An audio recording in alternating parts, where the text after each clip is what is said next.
The January wind cut through Chicago's downtown streets like a knife, turning the evening rush hour into a frozen nightmare. Marcus Washington pulled his coat tighter as he walked past the shuttered storefronts, his breath forming white clouds in the bitter air.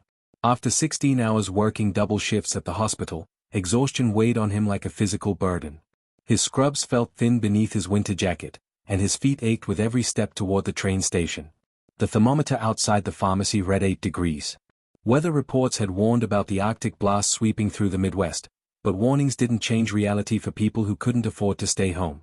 Marcus had seen 3 cases of frostbite in the ER that day, all homeless individuals who'd waited too long to seek shelter. The memory of their blackened fingers haunted him as he turned the corner onto State Street. That's when he saw them.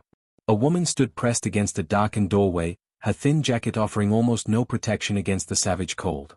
But it wasn't her that made Marcus stop dead in his tracks. It was the child clutching her leg, a little girl no more than 5 years old, wearing nothing but a torn sweater and jeans. No coat. No hat. No gloves.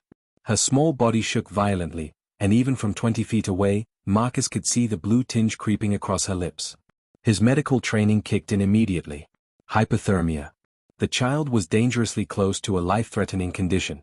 Marcus didn't think, didn't hesitate, didn't consider the consequences. He simply acted. He called out, his voice firm but not threatening as he approached. The woman's head snapped up, and Marcus saw terror flash across her face. She pulled the child closer, her body tensing like a cornered animal. Dark circles shadowed her eyes, and her cheekbones stood out sharply against her pale skin. This wasn't just cold and poverty Marcus was witnessing. This was desperation in its rawest form. "I'm a nurse," Marcus said quickly, raising his hands to show he meant no harm. "Your daughter needs help right now. She's showing signs of hypothermia." The woman's mouth opened, but no words came out. Her eyes darted past Marcus, scanning the street as if searching for escape routes or hidden threats.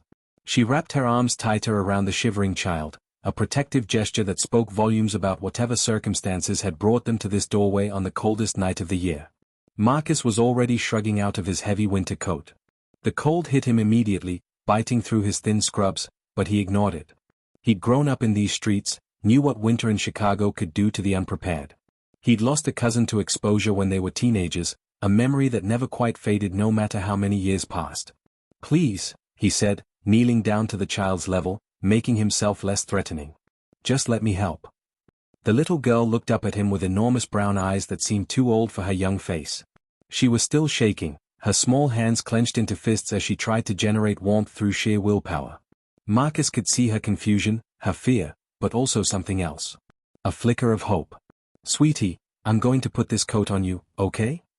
Marcus spoke directly to the child now, his voice gentle and warm despite the freezing temperature. "It's going to feel really big and heavy, but it'll make you warm again." He moved slowly, carefully, wrapping his coat around the tiny frame. The coat swallowed her completely, the sleeves hanging past her hands, the hem dragging on the ground. But it was thick and lined with down, still holding Marcus's body heat. The child stopped shaking almost immediately as the warmth enveloped her. Marcus stood up, rubbing his arms as the full force of the cold attacked his exposed skin. He looked at the mother properly for the first time, really looked at her, and something in his chest tightened. Behind the fear and exhaustion, behind the grime and desperation, he saw something he hadn't expected to see. Something that changed everything. The woman's face triggered something in Marcus's memory, a recognition that felt like touching a live wire. He couldn't place it immediately, but the sensation was undeniable. Those eyes, that specific shade of amber gold, were familiar in a way that made his heart skip beats. He stood there in the brutal cold, his mind racing backward through years of memories, trying to identify why this stranger felt like someone he'd known forever. Sarah? The name left his lips before his conscious mind fully processed the connection. Sarah Mitchell. The woman's expression transformed from guarded terror to complete shock. Her mouth fell open, and tears immediately sprang to her eyes. "Marcus." Her voice was barely a whisper, hoarse from cold and emotion. "Marcus Washington." 15 years collapsed in an instant. Marcus saw her as she'd been in high school, the brilliant girl who'd sat next to him in AP English, who'd helped him understand Shakespeare when the language felt impossible, who talked about her dreams of becoming an architect with such passion that everyone believed she'd conquer the world. Sarah Mitchell had been heading to Northwestern on a full scholarship, voted most likely to succeed, her future bright and certain. And now she stood before him in a doorway, homeless and desperate, with a child who couldn't possibly be more than 5 years old. What happened? Marcus asked, but immediately regretted the question. It was too broad, too invasive, too weighted with judgment he didn't intend. He could see Sarah's face close off slightly, her walls rebuilding themselves against the shame of being seen like this by someone from her past. It's a long story, Sarah said, her voice tight with suppressed emotion. She looked down at her daughter, who was now warm enough to stop shaking but was watching the exchange between adults with confused, worried eyes. Lily, this is an old friend from school. Marcus looked at the child again, this time with new context. Lily. The name fit her somehow, delicate but strong. He could see Sarah in her features, the same amber eyes, the same determined set to her jaw even in vulnerability. But there was someone else there too, other genetics mixing into the equation. The shelter turned us away, Sarah said suddenly, the words tumbling out as if a dam had broken.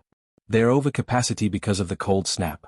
We've been walking for 3 hours trying to find space somewhere, anywhere.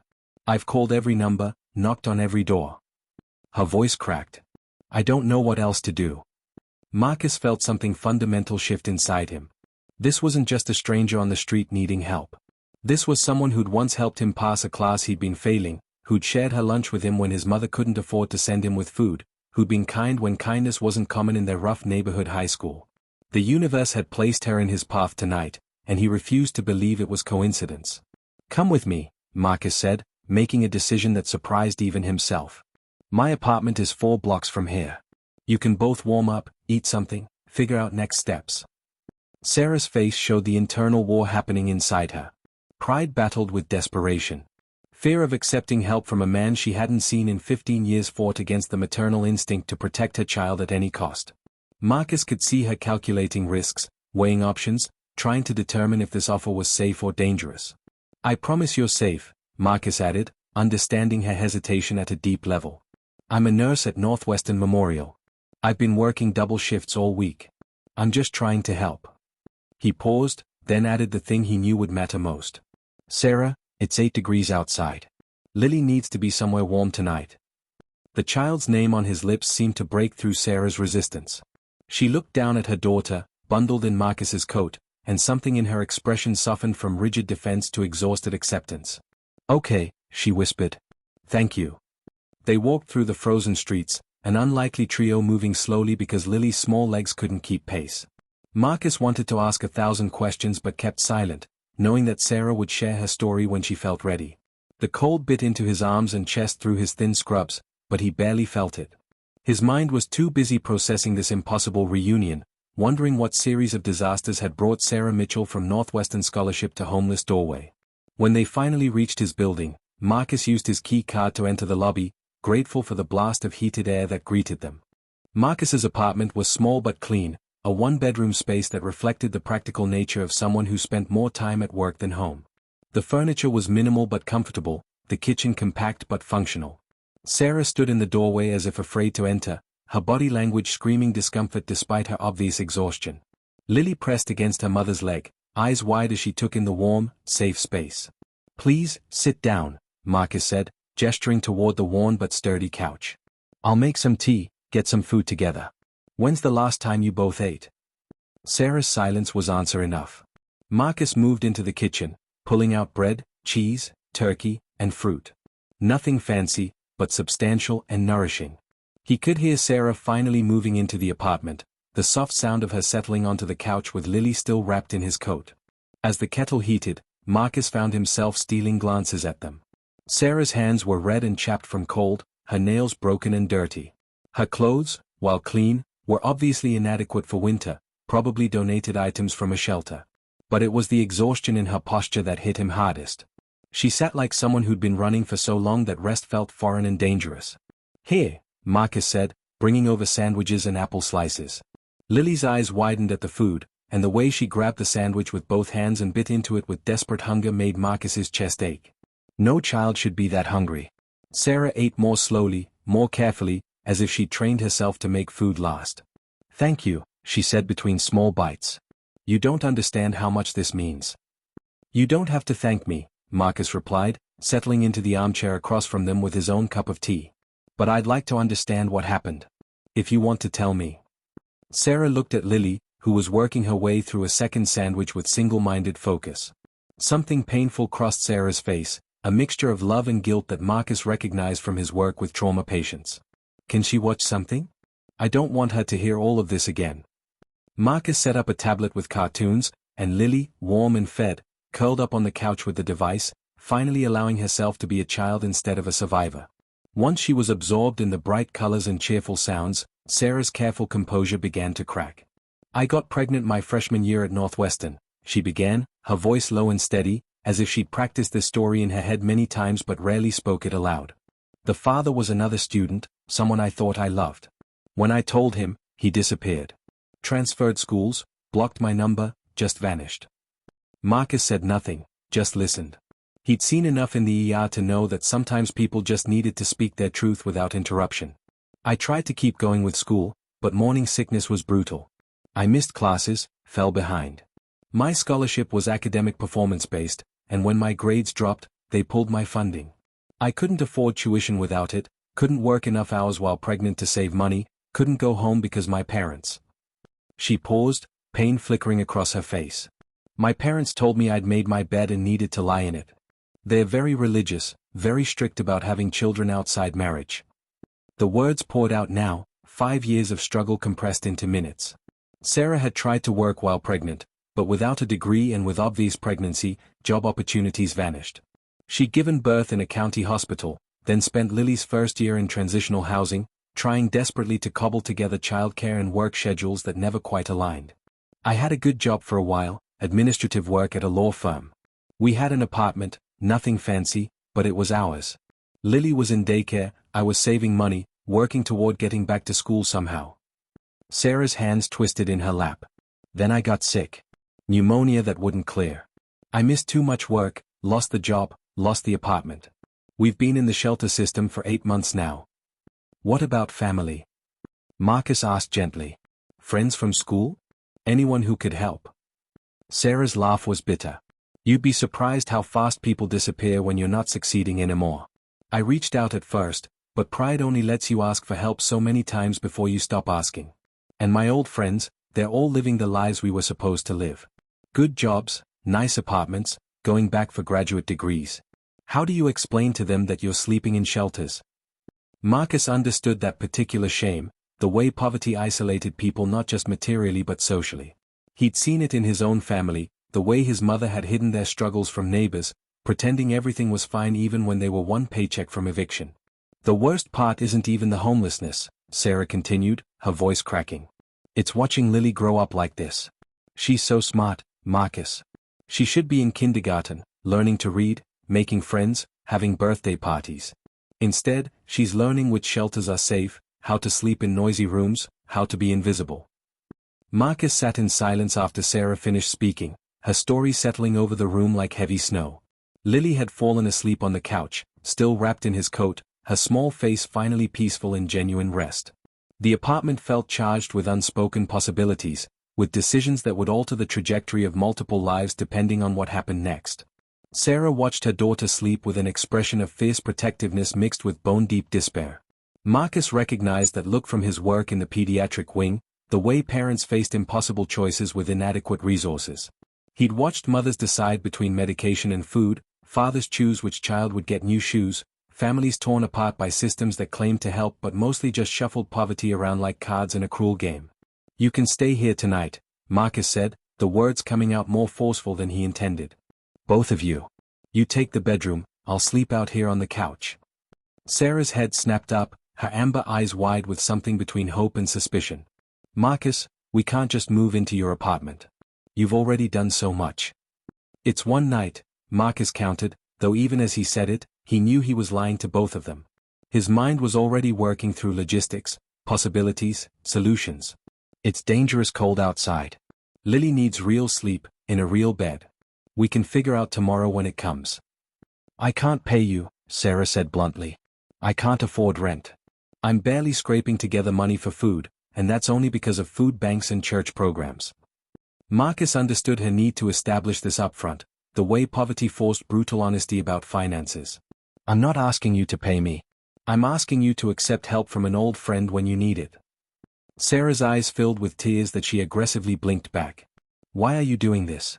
We haven't spoken in 15 years. You don't owe me anything. You helped me pass English senior year, Marcus said simply. I barely graduated, and if I hadn't graduated, I never would have gotten into the nursing program at community college. You literally changed the trajectory of my life, Sarah.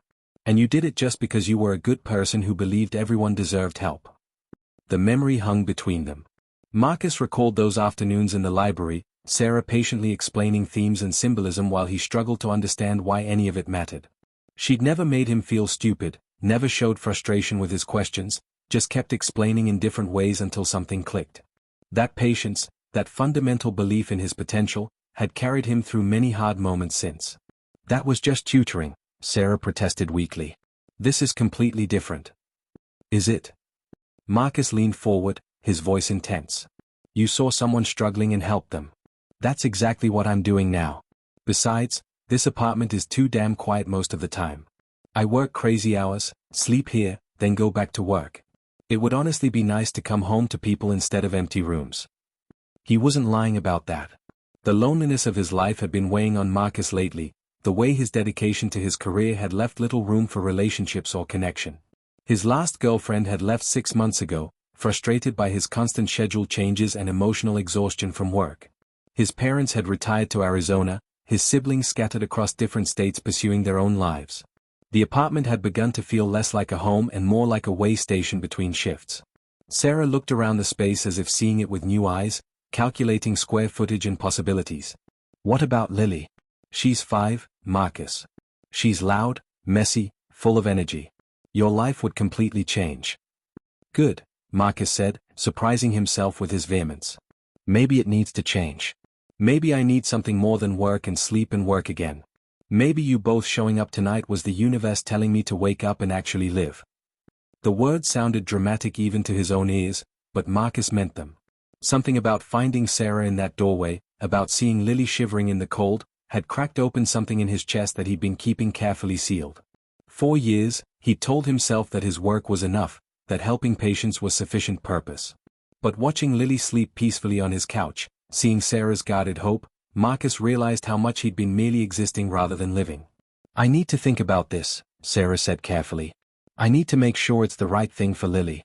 She's been through so much upheaval already, so many temporary situations that didn't last. I can't let her get attached to stability that might disappear. Marcus nodded, understanding the caution even as frustration built in his chest. He wanted to fix everything immediately, to wave a magic wand and make Sarah and Lily's problems disappear. But he knew from his work that healing took time, that trust had to be earned, that people who'd been hurt learned to protect themselves with walls that couldn't be dismantled overnight.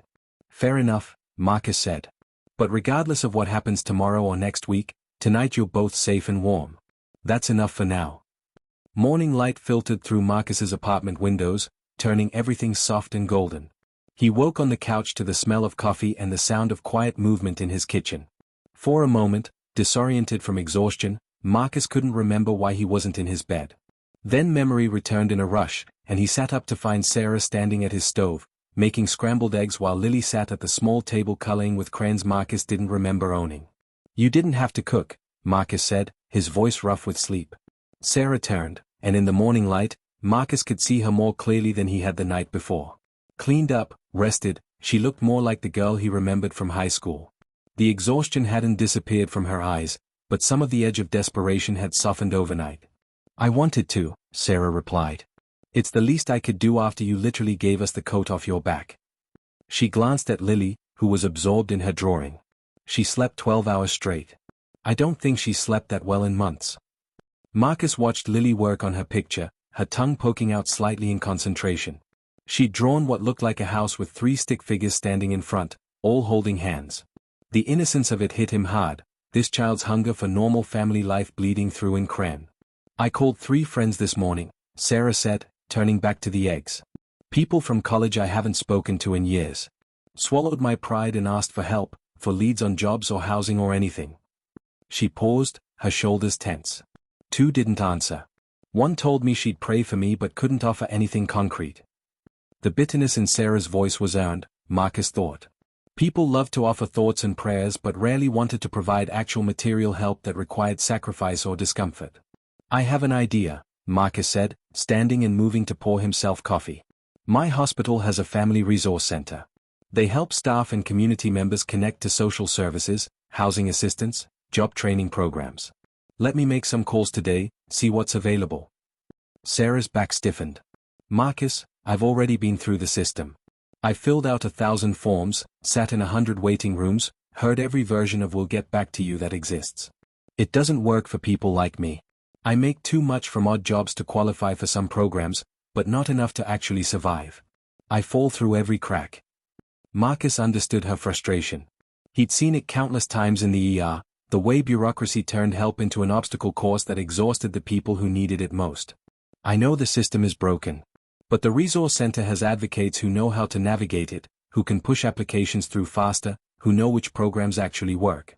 And having a hospital employee vouch for you carries weight. Sarah turned to look at him fully, her expression guarded but not closed. Why are you doing this? Really? Not the stuff about tutoring 15 years ago. What's actually motivating you to upend your life for someone you barely remember? The question deserved honesty. Marcus thought carefully before answering. I became a nurse because I wanted to help people. But most of the time in the ER, I'm just putting band-aids on much larger problems. I treat the frostbite but can't fix the homelessness. I set the broken bones but can't stop the domestic violence. I save the overdose patient but can't address the addiction or poverty or trauma that led them there. For once, I have a chance to actually help someone beyond the immediate crisis. To be part of real, lasting change instead of just temporary relief. He paused, then added more quietly, and honestly, finding you yesterday felt like the universe giving me a chance to be the person I always thought I'd become. Somewhere along the way, I turned into someone who was good at his job but not really connected to life outside of work. You and Lily, you're reminding me what I'm actually supposed to be doing with all this privilege I've worked for.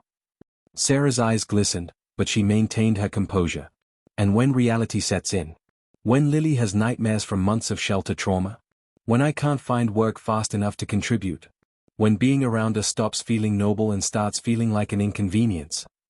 Then we'll deal with it, Marcus said simply. Together. Like people do when they care about each other. Lily looked up from her drawing, sensing the weight of the conversation. Are we staying here? She asked, her voice small and hopeful. Is this home now? Sarah opened her mouth, clearly ready to give a carefully calibrated answer that wouldn't promise too much. But Marcus spoke first, making a decision that surprised even himself.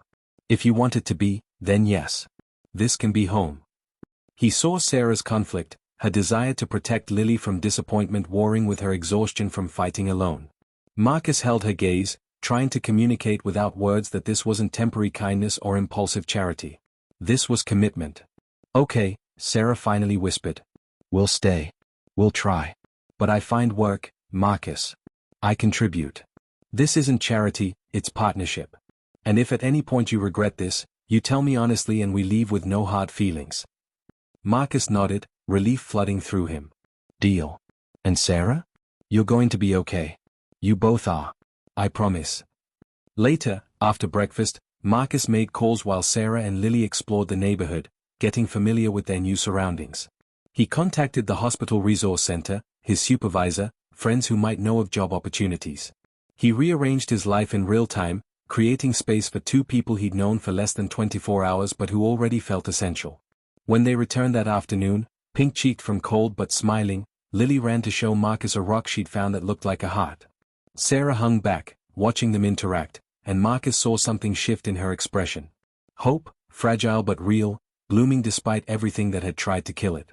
That evening, as Marcus prepared for his night shift, he found Sarah standing at the window, watching snow begin to fall over the city. Thank you, she said softly. Not just for the apartment or the help. Thank you for seeing us as people worth saving. Marcus joined her at the window, watching the snow transform Chicago into something clean and new. You saved yourselves by surviving everything you've been through. I'm just opening a door you were already strong enough to walk through. Outside, the city continued its endless motion, millions of people navigating their own storms. But inside that small apartment, 3 people stood at the beginning of something neither planned nor expected. Marcus thought about how he'd almost walked past that doorway, how close he'd come to missing this entire possibility. Sometimes salvation came wrapped in coincidence and cold, in recognition and remembered kindness, in the simple act of giving someone your coat and then looking at them differently. Lily called out for her mother, something about the cartoon she was watching. Sarah turned to go to her, but paused in the doorway. "This is going to work," she said, and Marcus couldn't tell if it was a statement or a question or a prayer. "Yes," he replied, choosing to believe it with everything he had. "It is." The snow fell heavier now, covering everything in white possibility.